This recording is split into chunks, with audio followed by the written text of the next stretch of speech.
welcome Mary Ann to her speech. Go ahead, Mary Ann, take it away. The title is What's Going On in There? So there was a bum walking down Rocky River Park, and he came across an opening where he could see over the edge into the river. He was so tired, hungry, and cold that he curled up in a ball, closed his eyes. And a moment later, a big white Cadillac pulls up right next to him with the most gorgeous woman he'd ever seen in his life. She beckoned for him to come over by the car. He looked around, but there was nobody else, so he figured she must be talking to him. He walked over to the car and she invited him in. They drove for a while. And then they pulled up to this big, huge mansion with meticulous gardens and a long driveway. They pulled into the driveway, parked in front of the house, and she invited him in. Immediately, she asked the butler if he would please draw a bath for her guest. When the bum slipped into the water that had been filled with unbelievably scented oils, his body just soaked in every ounce of that warm water and that scented oil. It felt like heaven to his soul. When he got done, he shaved for the first time in he didn't know how many years. And then he walked into the room and there was an amazing outfit pressed and clean for him to wear.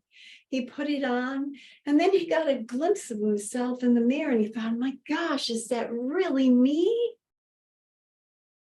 He then walked down the hallway and there was a dining room table set with china, linen, and silver, and more food than he'd seen in a year. He sat down with a beautiful woman. They ate the 10-course meal, every morsel better than the last. They talked into the wee hours of the night, where they retired to their own rooms. After a while, the young woman thought to herself, I bet he would like a little company. So she walked down the hall, knocked on the door. He invited her in. He had her sit on the edge of his bed. They talked for just a little while. He leaned over to give her a kiss and then flipped over and smack, he was in Rocky River and woke up from his dream. Fellow Toastmasters and welcome guests, dreams. They can be a wonderful fantasy or an experience of terror. It can make you laugh. It can make you cry. It can even make you fly. So how many of you dream? Well, they say that the average person dreams 4 dreams a night. But why is it we don't usually remember them? Do we not want to know what's going on in our heads? Freud says that dreams are the royal road to our subconscious. Maybe we just don't want to know what's going on there. Now, I know I've had some pretty horrible dreams where I'm in the basement of my high school in the dark, walking through the corridors, trying to find my locker. And then I finally find the locker and then I can't remember my combination. And the bell is ringing and it's time for me to be in class.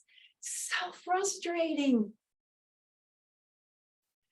So many people turn to dream interpretation to find out the symbology of dreams, because dreams don't always mean what they appear to mean.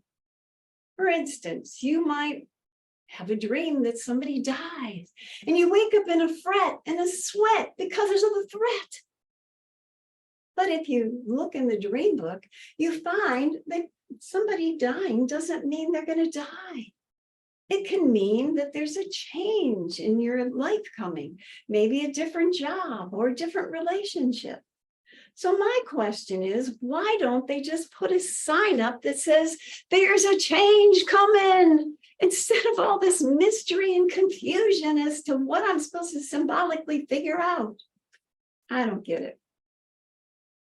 And they suggest that if you're ever chased by a monster, what you're supposed to do is stop, turn around, and ask the monster what he wants.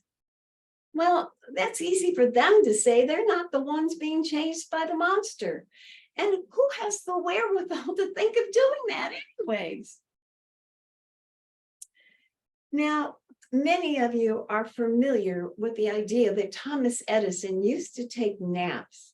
And when he would wake up from a nap, he would come up with this amazing invention, some of which are still intact in our life today. When I take a nap, I wake up cranky and groggy, and then I have to spend the rest of my day trying to make up for lost time for the time I was taking my nap. Somehow that just doesn't seem fair.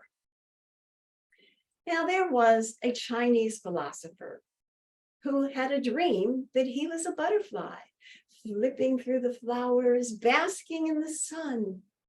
And at one point, the philosopher thought, am I really a man having a dream that I'm a butterfly?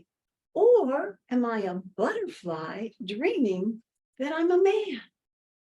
So, fellow Toastmasters, welcome guests, I'm not sure what's going on in my head, and I certainly don't know what's going on in your head, but I certainly wish you happy dreams. Back to you, Mr. Toastmaster.